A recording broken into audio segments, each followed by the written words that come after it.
देश भर में कृषि कानून बिल वापसी के बाद अब एनआरसी व सीए को लेकर भी वापस लेने की मांग शुरू हो गई है।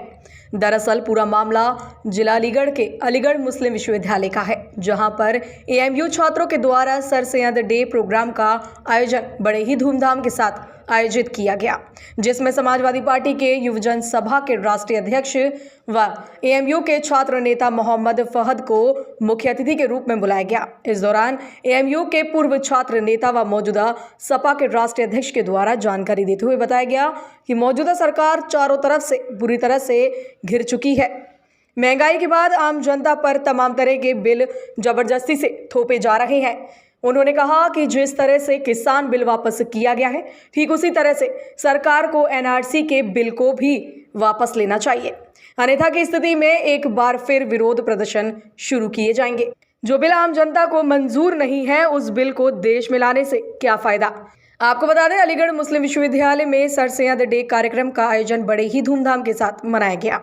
इसमें एएमयू के दर्जनों छात्रों के द्वारा कार्यक्रम में शिरकत की गई। इस दौरान एएमयू छात्र नेता के द्वारा मौजूदा सरकार पर जमकर तंज भी कसे गए। अब देखना ये होगा किसान बिल वापसी के बाद क्या मौजूदा सरकार सीएए और एनआरसी जैसे बिल को वापस लेगी या नहीं। 17 अक्टूबर को हमेशा सर डे मनाया जाता है, जो कि कोरोना की वजह से सेलिब्रेट नहीं किया जा सका था। अलीगढ़ मुस्लिम यूनिवर्सिटी स्टूडेंट्स की तरफ से, ओल्ड बॉयज़ की तरफ से जलसे का ऑर्गेनाइज़ किया गया एएमयू ओल्ड बॉयज़ के अंदर, यूनिवर्सिटी कैंपस के अंदर। और यहाँ पर हमें मेहमान खुसूसी के तौर पर बुलाया गया, क्योंकि हमें एक एजाज़ से समाजवादी पार्टी की तरफ से नवाजा गया। हमें यूथ का नेशनल प्रेसिडेंट समाजवादी पार्टी ने बनाया था, तो उसकी खुशी में अलीगढ़ मुस्लिम यूनिवर्सिटी के तलबा यूनियन की तरफ से इस प्रोग्राम का सर डे का जश्न मनाया गया है और हमें यहाँ पर एज अ चीफ गेस्ट बुलाया गया था। और यहाँ पर तमाम जिम्मेदारान लोग मौजूद हैं, यहाँ यूनिवर्सिटी के तमाम असातिज़ा कराम सब लोग मौजूद हैं और सर सैयद को याद सभी लोग मिल करके यहाँ इकट्ठा होकर सर सैयद अहमद खां को याद कर रहे हैं। उनके किए गए कामों को याद किया जा रहा है। उन्हीं की कोशिशों की वजह से ये इदारा बना था और इस इदारे की तहरीक को ज़िंदा रखने के लिए, सर सैयद अहमद खां के विजन को आगे ले जाने के लिए हम सब लोग यहाँ बैठ कर के उनकी याद में इस जश्न को मना रहे हैं। सर, जिसी यूनिवर्सिटी से लेकर जिस तरीके से मौजूदा सरकार ने जो किसानों के लिए काले कानून लेके आई थी, इसी यूनिवर्सिटी से जहाँ से आवाज़ उठी थी उनके लिए, वही काले कानून वापस लिए गए प्रधानमंत्री के द्वारा, तो किस तरीके से देखते हैं? देखिए, कहीं ना कहीं ये किसानों की बड़ी जीत है और जब हुकूमतें अंधी हो जाती हैं तो ज़रूरी हो जाता है कि एक इनकलाब लेकर के आया जाए, आंदोलन होने चाहिए। और किसानों के साथ छात्रों ने, तलबाओं ने, तमाम लोगों ने, हिंदुस्तान की तमाम आवाम ने किसानों का साथ दिया। उनके साथ कंधे से कंधा मिलाकर खड़े होकर सरकार ने अपने घुटने यहाँ पर टेके हैं और ये कहीं ना कहीं किसानों की बहुत बड़ी जीत है। हम किसानों को मुबारकबाद देते हैं और इसी तरह से हुकूमत जब नाजायज़ फ़ैसले करती है, नाकाबिल फ़ैसले करती है, तो ज़रूरत है ऐसे ही इनकलाब की, ऐसे ही आंदोलन की। और जो पिछले जो कानून हैं बहुत सारे जो जनता के ख़िलाफ़ आवाम के ख़िलाफ़ जो सरकार ने पास किए हैं, ज़रूरत है कि उनके ख़िलाफ़ भी इसी तरह मुत्तहिद होकर के आवाज़ को बुलंद करके सरकार को मजबूर किया जाए कि उन कानूनों को भी वापस लें। जिस तरीके से यहाँ पर एक आंदोलन और चला था सीए एनआरसी को लेकर, क्या उसको किस तरीके से? ज़ाहिर है कि वो भी एक काला कानून है जो इस मुल्क की आवाम के फेवर का कानून नहीं है। हमारी यूनिवर्सिटी की जानिब से और तमाम हिंदुस्तान की सड़कों पर आवाम ने निकल करके इस कानून के ख़िलाफ़ आंदोलन किया। इस कानून के ख़िलाफ़ सड़कों पर बैठ कर के लगातार कई महीने उस आंदोलन को चलाया, लेकिन ये सरकार कहीं ना कहीं बहरी और अंधी हो चुकी है, उसके कानों तक जू नहीं रहेंगी।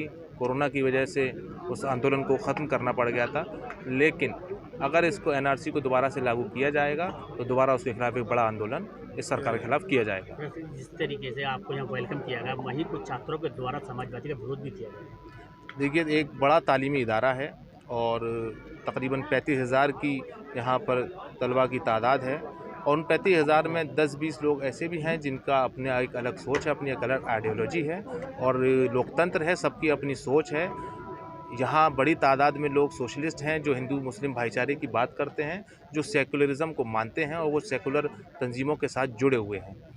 और बहुत से लोग ऐसे हैं जिनकी अपने नज़रियात अलग हैं, वो कुछ हुकूमत की कारगुजारियों से नाखुश थे और पिछली हुकूमत में उनको सवाल थे और उन्होंने वो सवाल आगे रखे हैं और उनकी जो नाराज़गी थी वो ख़ास एक उनका कोई अपना एक एजेंडा था, उसके तहत थी।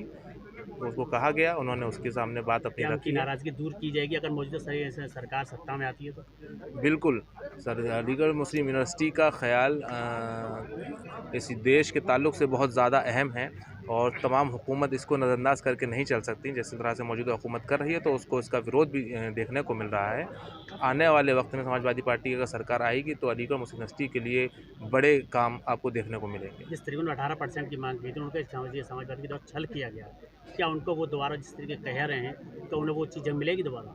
हमारा अभी घोषणा पत्र जारी नहीं हुआ है पार्टी की तरफ से। अभी घोषणा पत्र जैसे ही जारी हो जाएगा उसमें ये तय हो जाएगा कि हम क्या देने वाले हैं। लेकिन हम इस बात का यकीन दिलाना चाहते हैं कि आवाम तमाम हर वर्ग को, हर तबके को इस प्रदेश के पूरा सम्मान दिया जाएगा। उसके हित में, उसके फेवर के तमाम फैसले उसमें लिए जाएंगे।